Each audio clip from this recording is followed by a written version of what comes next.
Егер сізді іздесе Алла Тағала қайта-қайта, онда сізге жақсылық қалап отыр ғой. Сондықтан осындай жағдайда неге мені жұмсай береді, неге қайта-қайта мені жұмсай, бәрін мен істей берем ба деген сөздер болуы мүмкін. Сол нәрсені Алла Тағала шешіп тастағысы келді да, уәлә тәмнун тәстәксир деді ғой. О пайғамбар, қандай нәрсе істесең де, маған да, адамдарға да міндетсінбе деді.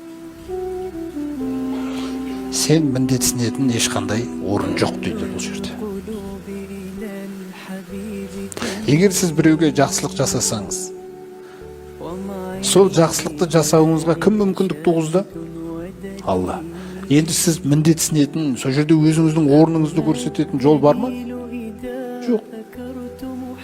Альхамдулилля, Алла Тағала сізге мүмкіндік берді біреуге жақсылық жасауға. Сіз теген сол жерде қай нәрсені уайымдау керексіз? Раббым қабыл ала көр. Өткізіп жіберу керек болып тұр ғой. Қабыл ала көр, Раббым, қаны заяға кетіп қалмасын.